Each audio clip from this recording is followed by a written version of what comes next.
So the simplest way of describing my decision is that I didn't feel a strong compulsion to have children.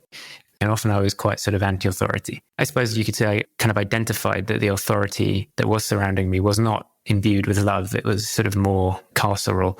And I was starting to make the connection with economic systems. Capitalism needs people in the machine. It needs consumers. So it's in its interest to keep driving more people being born to feed that. And was, I think, revolted by the idea of playing a role in that. I know several good friends who didn't feel that biological impulse either, but did feel the societal pressure. And they had children anyway, and they really struggled. They found it very difficult.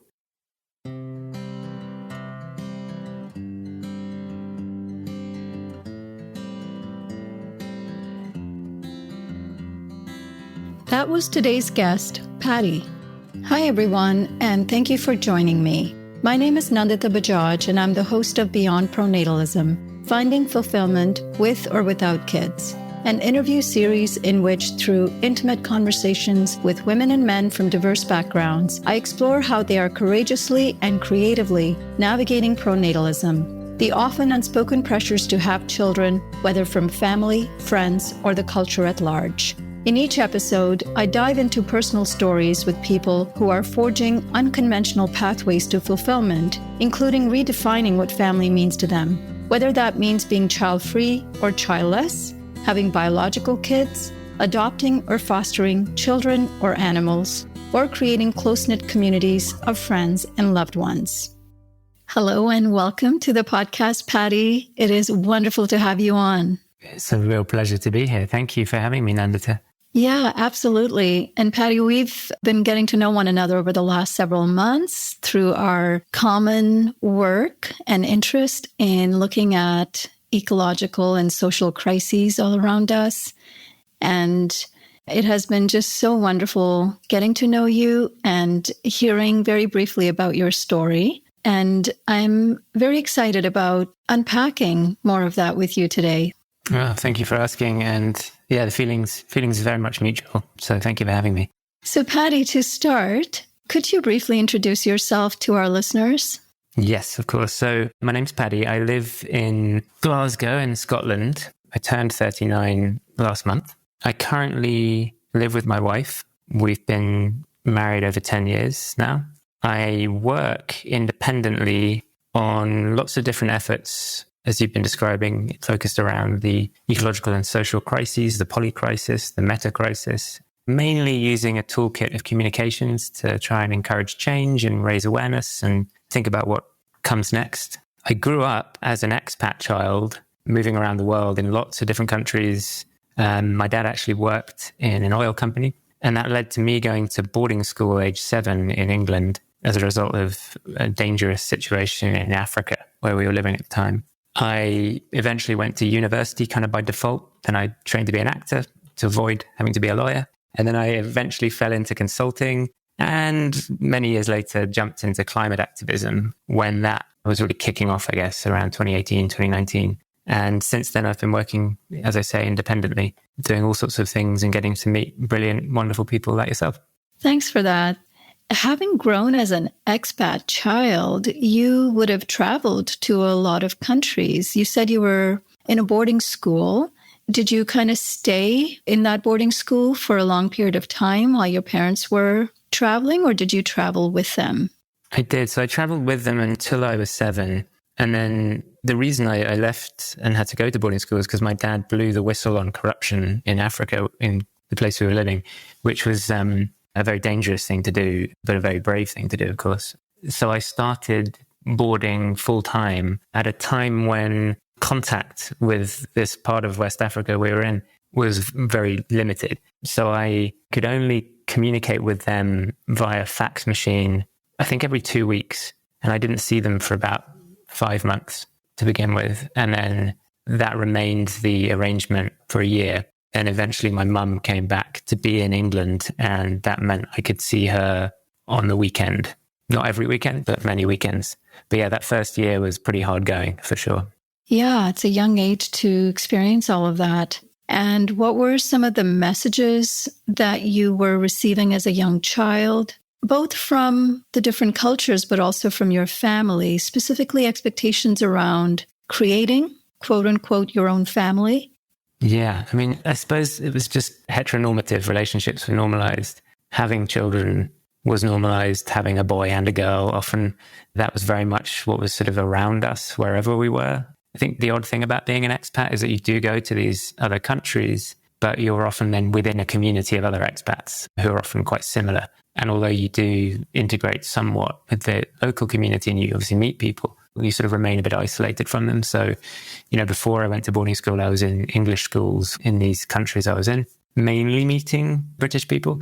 Interestingly, when I went to boarding school in England, that was probably when I came into contact more sort of steadily with different cultures, because there weren't many full-time boarders like me. And so on the weekend at boarding school, there would be this small group of us left behind, maybe 20 or 30 people, who were all from very different places and all from a similar sort of fairly well-off families.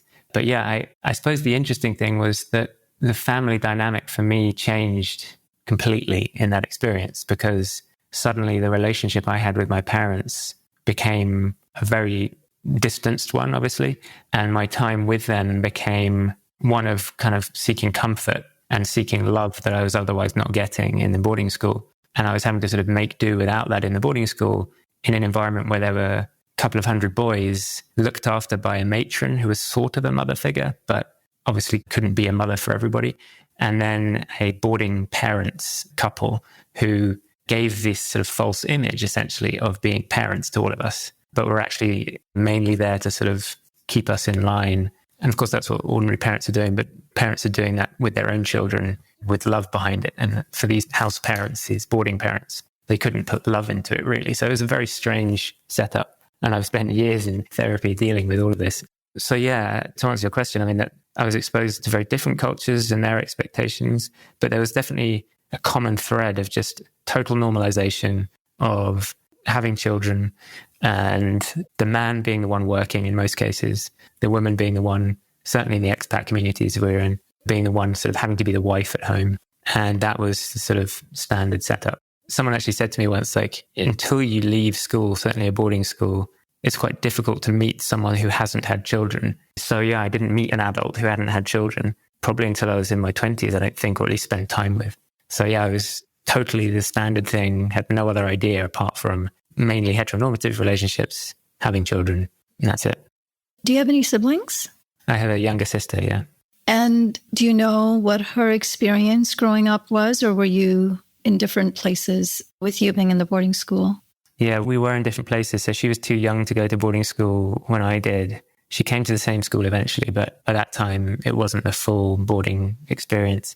But she had to be with my parents when they were getting divorced, when they were living in America at that point. So she had very different experiences to me, but, also very challenging ones. She herself also hasn't had children, and I think struggles more with the societal pressures to be having children. So amongst my very close-knit friend group from school, I am unusual in not having had children. I think there's maybe one other person from school that I can think of now who's part of my sort of friend group too, in fact, who don't have children. And one of those is planning to. But I don't get too much of that pressure from them. None of them are sort of actively saying, why don't you have kids? They've come to sort of accept it. Whereas in my sister's case, I don't think that's true. I think she really does get pressure from her peer group and finds it very uncomfortable and very difficult. It's totally unbalanced, how women are the ones who are asked, like, when are you having children? I don't get asked that much. So it's definitely easier, I think, for me compared to my sister. And you say the pressures mainly from the peer group. How about family? Is there any expectation for either of you to fulfill that role? I know that both my parents would love to have grandchildren. My dad, his second wife, has 3 children who are roughly my age, and 2 of them have 3 children each. So he's got his hands full with being granddad to them. So he's okay. But he is sad that he doesn't have direct line, as it were, grandchildren. But I think he does put a bit more pressure on my sister, or she feels more pressure at least. I think he's been quite sort of honest with his disappointment with her in a way that she has found difficult. Whereas, yeah, for me, I suppose as a result of the boarding school experience, as I said, my relationship with my parents changed quite a bit. I sort of became a kind of independent from them that meant that they sort of accepted my decisions in a way that actually I've really struggled with because I often felt I don't have enough guidance from them. But yeah, they let me get on with it.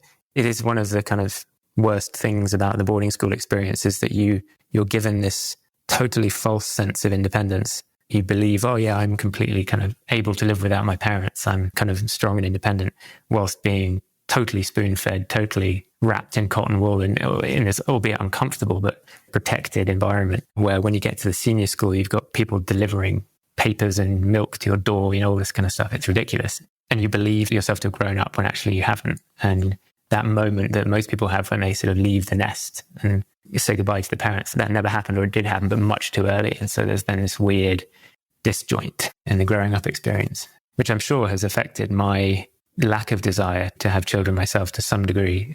This is really only occurring to me actually as I'm talking, but never quite feeling like I've reached the point of maturity to have them, weirdly.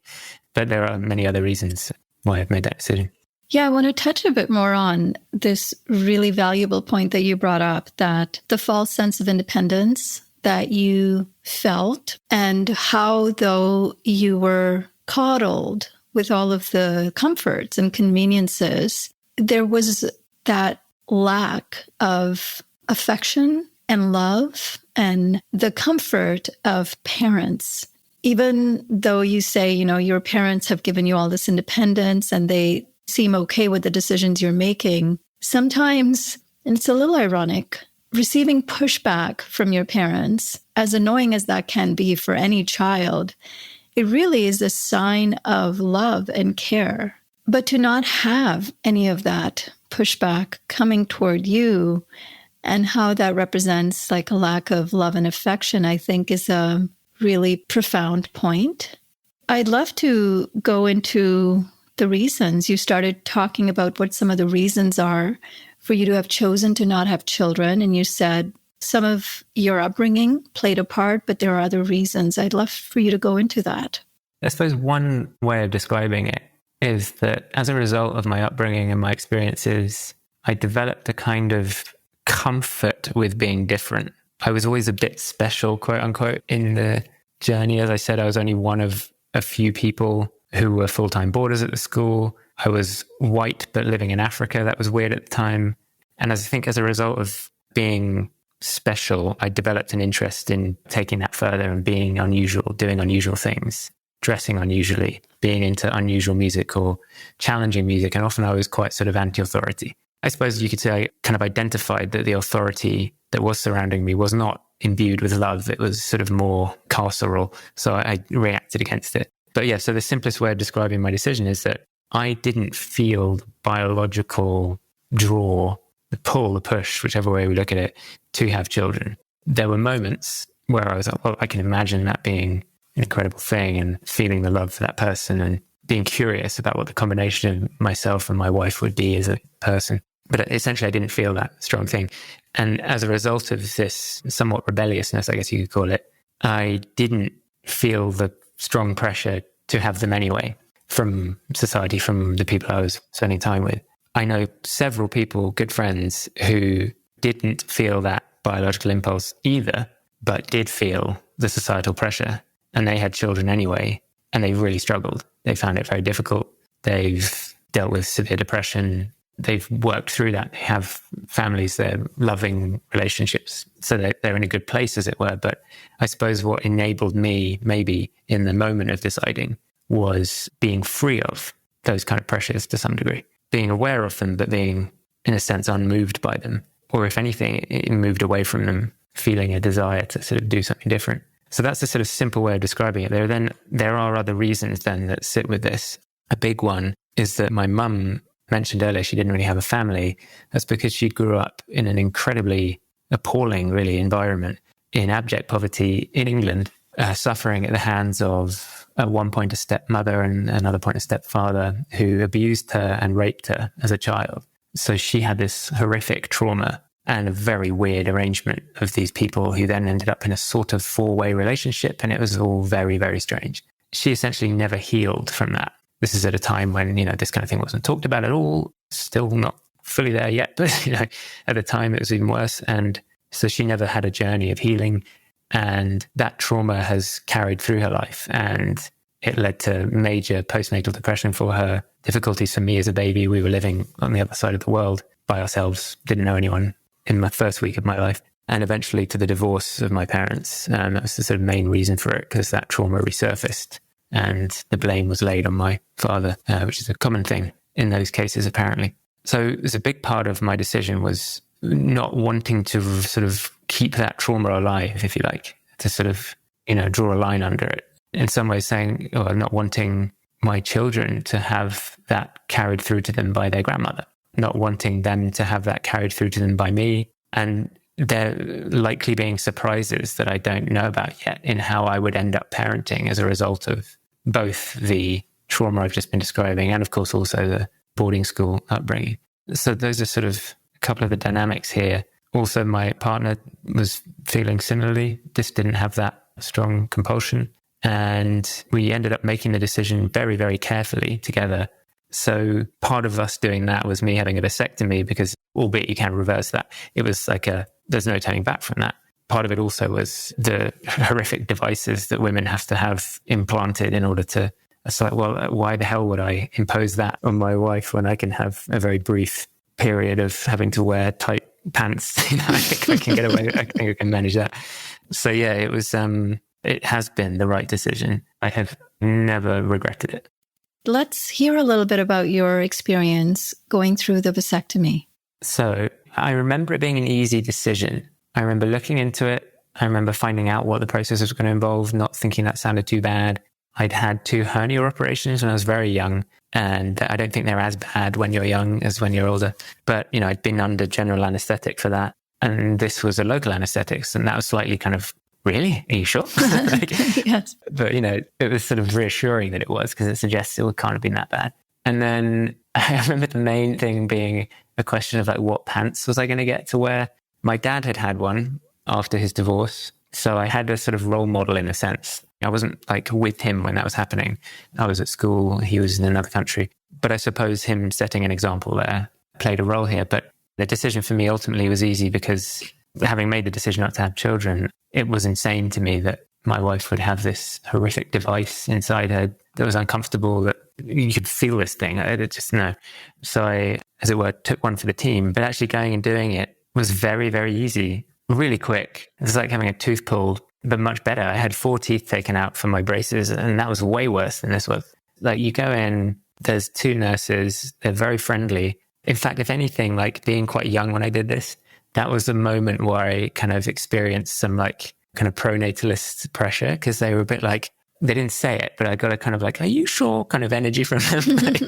Or like, it would be such a shame, for you to not. They didn't say that, but it was in the room a bit. But yeah, then they just kind of, you lie down. I don't even remember there being an injection, but there must have been. But I don't remember it being very noticeable. And then I think they had music on in the background, maybe. There's like a kind of, you can't see what's going on. Like there's a sheet up and you're just lying there. They're talking to you about stuff. Takes about 5 minutes, maybe. What I remember feeling is like a slight tug, but like nothing beyond that. And I was really surprised that it was over when it was then over. And then after that, it was maybe a few days of like having to be very careful with a plaster, and then wearing these kind of jockey short things. Very comfortable. I still got them, in fact. They really lasted. And that was it. It was really, really straightforward. I guess the other thing that was reassuring in the whole process was knowing that it is reversible if you go that way, and that it has no noticeable effect whatsoever on any other functionality, as it were. I just would not know otherwise. So yeah, if anyone is considering it and are worried about doing it, you don't need to worry. It's really straightforward. It's really easy. It's really quick, painless, and the fuss afterwards is minimal. Well, thanks so much for sharing that. I think it was a very similar experience with my husband as well. Very quick. I think it involved maybe a day or 2 of frozen peas, but other than that, it was, never looked back. And what were her reasons? So, I mean, a lot of them were sort of similar in a sense of, do I feel strongly compelled to have them? But the big thing for her was that she really wanted to work. And we've recently learned actually that she's autistic. And for her, her sort of special interest is work. And she really struggles with having multiple demands at once. I think even then, she at least intuitively understood that about herself. And the idea of being able to do children and job just didn't feel viable. That was a part of it. But also there was a consideration around this not being about like not liking children. And it's so interesting because a lot of my friends often don't invite me to things that have their children involved because they're like, well, there's an assumption somewhere that I just must not like children, which is not the case at all. And I have 3 very young godchildren and a niece and nephew who are my wife's sister's children. Completely adore them. They're the best people alive, in my opinion. And I think that was part of her thinking too, is that she wanted to be able to give that kind of love that she had to these people. And we both shared a recognition as part of a decision making that essentially what we were witnessing, in particular with our friends having children, how it was. Society, in the West, in modernity, is not set up for child rearing. Certainly not in the kind of individualistic way that it's currently designed. And it was really obvious that that was the case. And we didn't feel like we were sort of up for that in a sense. So that was a big part of it, was actually sort of feeling like, well, in a world where, the it takes a village principle is sort of better integrated into how we might actually bring up children. But yeah, there was a sort of systemic awareness, I suppose, that we were sort of facing. But there were other decisions like, okay, so what does that mean when we're older? When we're sort of getting into old age and, retiring and wanting someone there to look after us, like, who's that going to be? And then we were thinking, well, and this is 2020, so this is before, I suppose, the degree of awareness that I have now about the likely trajectory we're on. But yeah, thinking, well, we'll just work hard ourselves. We'll enjoy working and we'll build good relationships with these other little people that we're close to in our world. And we'll look forward to, spending time with them in our retirement, and we'll stay healthy. And I do, I look around at my friends who have in some cases 3 children and are working incredibly difficult, like strenuous jobs in order to pay for that. And we look different to be physically, facially, the hair, we look like almost a different generation of people in some cases. So that's a big part of the result of this, systemic arrangement for looking after these people. So these people are under so much pressure. I remember being around the time we were making this decision, and of course there's a whole side of this I've not talked about yet. 2020 was, a year or 2 into my sort of final step of, oh, fuck, on climate, before I kind of jumped out of my corporate career and went into versions of activism, I suppose. And I think the big realization for me at the time was, oh, it's now and it's much worse. And I think I'd read Uninhabitable Earth, and I think that was giving me that feeling. And so obviously then I was like, well, there's not going to be a world here. What would we be bringing people into? And this is obviously sort of now a very common thing that's happening for a lot of people, that they're making that decision either because they're just thinking about climate alone, or they've gone further than that and are thinking about more significant degrees of collapse and civilizational failure and so on, or the sort of non-viability of modernity overall and the difficulty we're going to face in trying to move beyond that into different ways, and that bringing children along for that ride is going to be hard. That was becoming something I was aware of at the time, and I was starting to make the connection with economic systems and their priorities and the relationship, therefore, with the crises I was witnessing, or starting to understand, I guess. And for me, it was just a case of, oh, well, capitalism needs bodies. It needs people in the machine. It needs consumers. So it's in its interest to keep driving more people being born to feed that. That was a very sort of simplistic way of understanding it. But I saw that and was, I think, revolted by the idea of playing a role in that. There was another dimension to boarding school as well. The history of those schools is fascinating in the UK, where it's funny that they're called public schools, that they are charities, and there's a history to it, which we won't go into here, but very fascinating one. But the main role that those schools were playing was to produce young men, mainly, to be cogs in the empire machine. That was the idea. They were being drilled in a particular way of operating, like parts of a machine, like sort of bits of a computer that was going to be kind of spread around the world. And they're essentially still doing that. So yeah, empire builders, initially empire maintainers shortly after that. Yeah, so I sort of had that alive for me as well, as awareness. Well said. Yes. And yeah, we can wrap things up by hearing more about where you are at now that you're aware of the ecological and the social situation. And how do you feel about the decision you've made with your partner to not have kids? And what does life look like for both of you today? In general, I just feel really, really good about it. There's a few things it's enabled, one of which is being able to work in a way that is, often what I'm doing is essentially unpaid or very low paid, because that's not the point. It's usually about trying to encourage systems that are less or not at all finance oriented or finance centric. So it's quite hard to be paid a lot of money to do that. So having children along for that would have been impossible, I think. I mean, I know people that do it and people that just about manage, but it's really hard for them.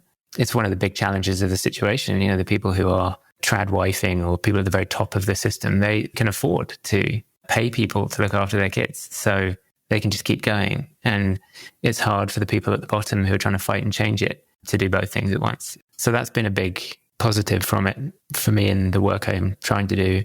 Most of the time, whatever experience my wife and I have, whether it's occasionally having to go to an airport, which we try and avoid, obviously, but it happens, or like constantly speaking to friends who are like, oh yeah, we've got the flu again, or like some new kind of nursery bug, or like going to a shopping center, or like dealing, like our bathroom recently started flooding the people downstairs from us. And then we had to have it fixed. And while that was happening, like some other thing broke. And so we had all these men running around the house, like things like that. On so many occasions, my wife and I are like, thank God we don't have children. Or we just say to each other, like, we don't have children.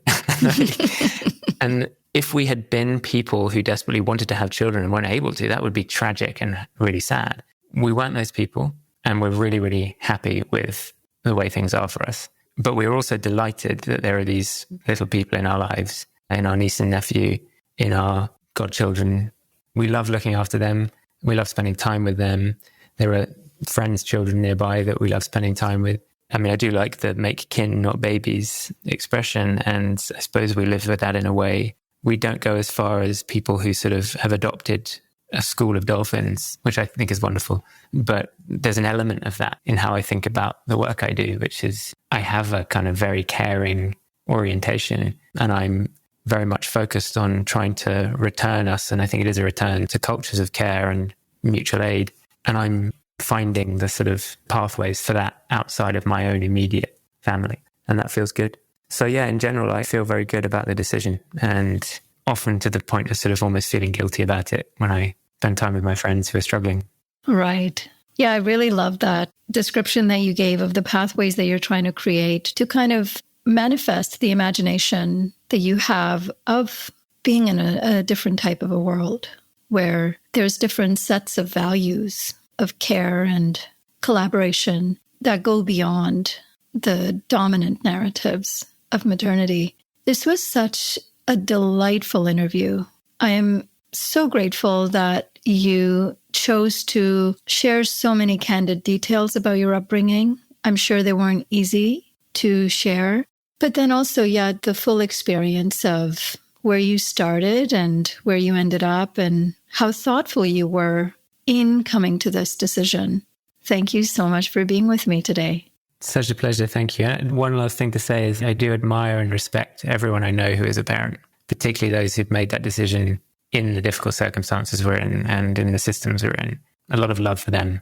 It's not their fault we're in this situation. It's not their fault we're in these systems. And hopefully together we can do something about getting beyond them. But no, thank you. It's been a real honor and a pleasure to chat with you. And I love everything you're doing. It's so important and so needed. So thank you.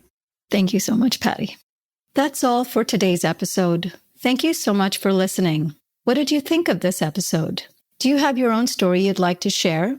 Check out the show notes to see how you can get in touch with me. Whether you'd like to share feedback about the show or a particular episode, or whether you'd like to join me on the show to share your own story, I'd love to hear from you.